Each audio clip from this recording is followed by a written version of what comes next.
Welcome to the Brothers and Sisters podcast. This is what's coming up next, so stay tuned. Yeah, that's what. So the guy rolling the blunt, like it also seemed to be almost like a man on wire kind of thing. Yeah, like he was way more concentrated on rolling the blunt than he was like going up the milk crates. And so like it was like, yeah, he wasn't even thinking about it. Like Stopped at the top for like a minute and a half to finish. Yeah, like rolling it. Yeah. Yeah, he wasn't even thinking about it. He was just more concerned with rolling the blunt. It was almost like his lack of concentration on what he was doing was like aiding him in, not fucking it up. Like it was pretty incredible. It kind of reminds me of those cartoons when you're a kid and you watch them and like they run off the cliff, but they don't know they're off the cliff until they look down and then they drop, Exactly. It's some super Wile E. Coyote stuff. Sometimes we try to get back, but it's too late, like the cloud of smoke. And it's like it's too late or whatever. Youngins everywhere, but particularly from what I've seen from the cameras, mainly Black people are stacking up milk crates in cities all over the country. 1, 2, 3, 4, 5, 4, 3, 2, 1, and like a pyramid, trying to run up and then down them. 6. Oh, 6, you're right. And I saw one with 7. And I saw one with 7.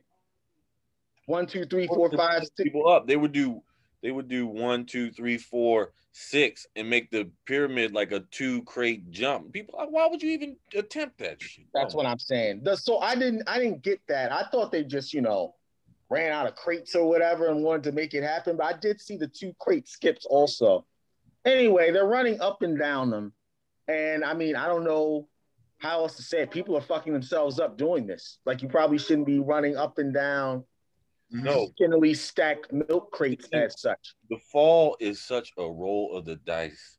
Yeah. You could be fine. You could be all right, but that one fall can fuck you up. I mean, broken bones.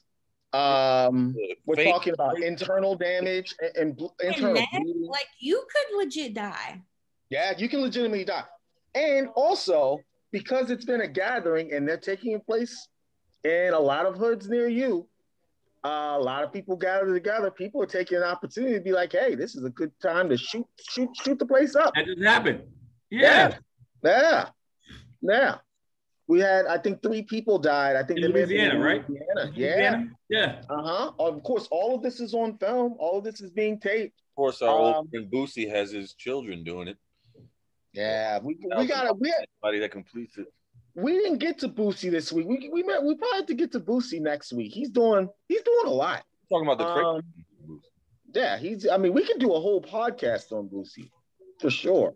I don't know about him. Different segments. Sorry to interrupt. Yeah, it's fair. He's definitely up there. What do we think about this? The first thing that came to my mind is I wondered like what the intersection was between people doing the milk crate challenge and not getting vaccinated, which is of course will be our later topic. I feel like it's almost like a concentric circle, right?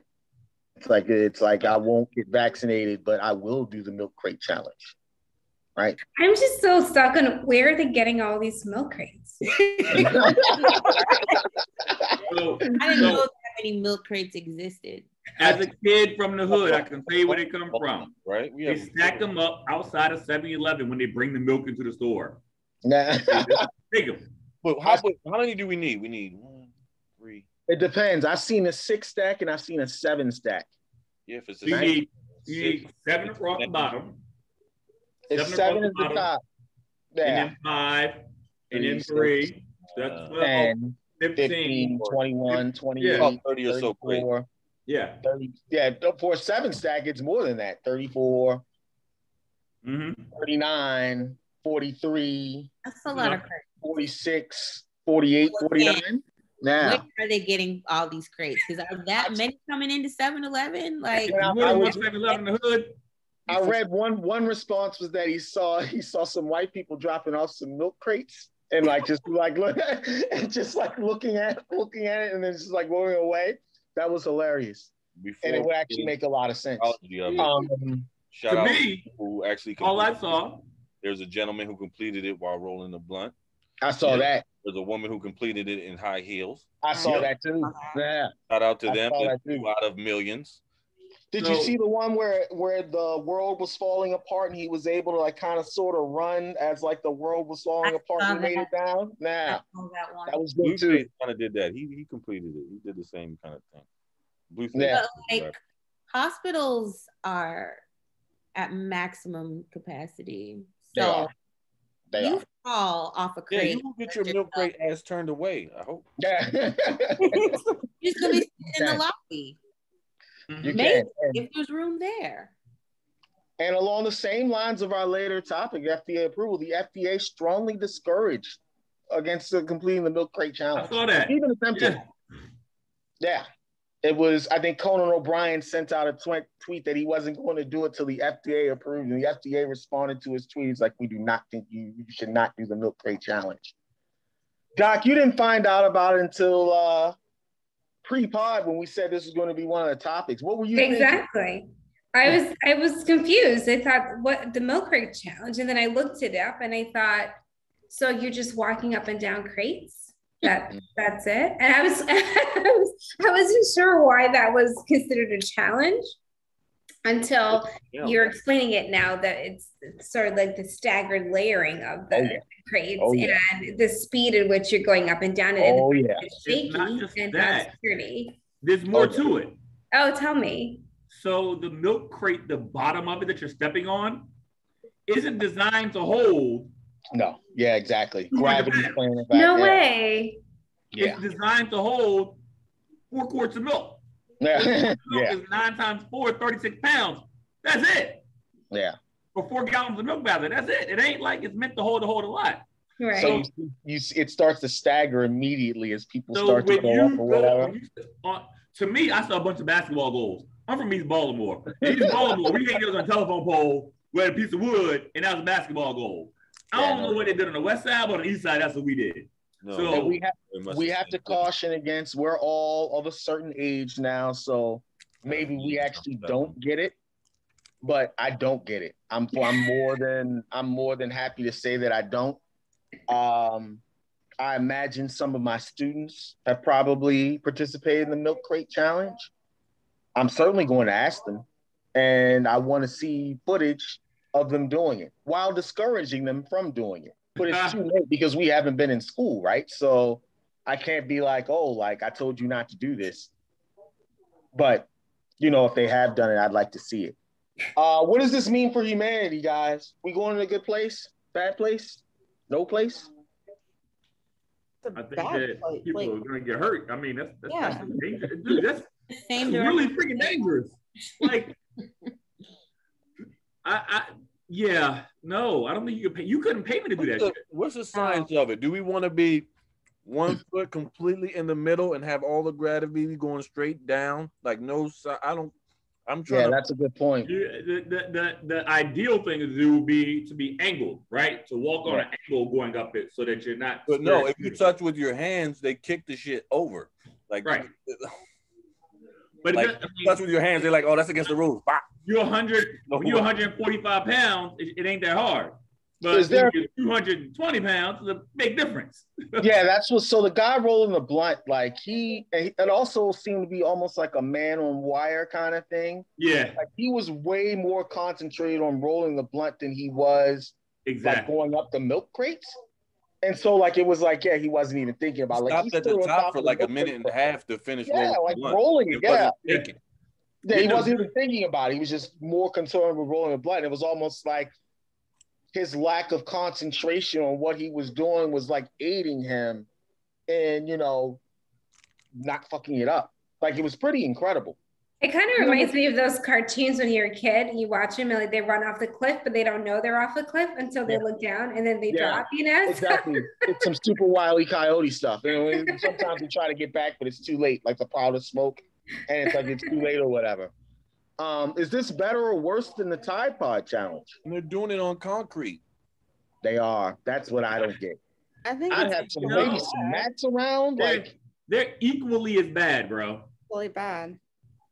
They're equally as bad. Yeah.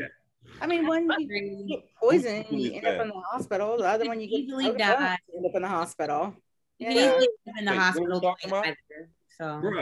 We're saying, is it better or worse than the Tide Pod challenge? See, I think this is way better than the Tide Pod Tide challenge. Pod challenge. You got to swallow it whole. People were eating Tide Pods, and they're just seeing what was going to happen after. That is more dangerous. Yeah, that's where I am, And Sean. more stupid, I think. Yeah. That's where I am. Remember, this was part of the Hood Olympics. Like these were feats.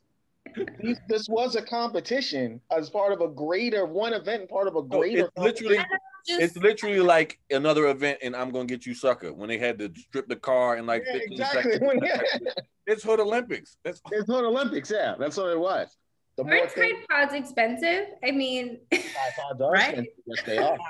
People were not cheap. You just get just regular detergent. So yeah, it seemed like Tide they lock Pods. them up in Walgreens. Do they get stolen that much? Or yeah, I'm not sure. It's a good question. They lock the soap up, so I'm assuming that's they part did. of it. Yeah. Yeah. I don't know, guys. I kind of, while I discourage the milk crate challenge, I think it's, it's an accomplishment if you complete it, right? Do we agree with that? No. No. I mean, it's something you have on your belt, but it looks like a lot of these niggas don't have health insurance, bro. Yeah, I worry about the lack of health insurance. That's what's up. This strikes me as something that a young guy would say to a girl in a bar, like he would say it as like something that he thinks would be impressive, and the girl would not care. Like we would not be impressed. We would not care. We would give a dirty look and turn to our girlfriends and be like, ugh. But guys would think it's something cool to brag about. But no, this is stupidity. No one's impressed by this. Some very Johnny Knoxville, Jackass. Yeah. Why? I actually read an article about that, how they were saying TikTok there's no real prize. Yeah, TikTok is turning everybody into the Jackass dudes or whatever. Because it's a limited amount of time that you have for the video, right? So it's remember, that's the thing behind Jackass. They were 4 or 5 minutes, right? For the stunts or whatever. And TikTok is kind of sort of doing the same thing. Do we have any words of wisdom, words of advice for the youngins who may be watching this and saying that you guys are old and out of touch? Even if the ground is uneven, put the shit on some grass. Yeah. Then that's worse. Make sure you're on right? health insurance. I don't know. It's worse because when you're walking, your foot's literally pushing the crate back. That's how you walk. That's how you propel yourself forward. On the grass, them crates going to slide and you going down face first. Oh, it that's doesn't what matter I'm what saying. you do. It's Keep dumb. that Don't do it. high knees, go straight down upon it. Put the gravity straight down. No side, no forward side. That shit. You have to be straight down and don't do it. Just don't. Put the milk don't do it. Yeah. Put the milk away. Yeah. That's fair. You can literally stand up one crate, step through it, and that shit's cutting your leg all the way up. It's such a clout thing right now. Nobody's gonna stop doing it. It's probably gonna last another week or so until people get tired of doing it. That's for the kids. I can't relate to that. I don't understand it. But there are extra grown people doing it. You're just what? That's what I'm saying. No. Mm-mm. It is for sure. Yeah. I'm with Autumn. Just stop it. Right. Just stop. It could be just stop it for sure. I think do we have anything else to add for the milk crate challenge? It seems like there's a lot of disgust. Leave it to the professor. Some care. I personally think, again, I'm not for it, but if you complete the milk crate challenge, I'd be like, okay, I've seen people, fuck themselves up doing it. So you did it. I mean, you didn't. It's almost like skydiving to me. It seems like an unnecessary risk, but if you complete it, more power to you. You conquered something that most people haven't. And there is some goofy ass woman at a bar somewhere who will be impressed by it. Yeah, that's what I was gonna say too, Sean. But we'll talk about that after we end this. Me and I would not be hanging out with them, so we don't know how they would respond. maybe not the sisters on this podcast. No, we would be like, why? Why? Yeah. And across a few. Stop talking to me, sir. Yeah.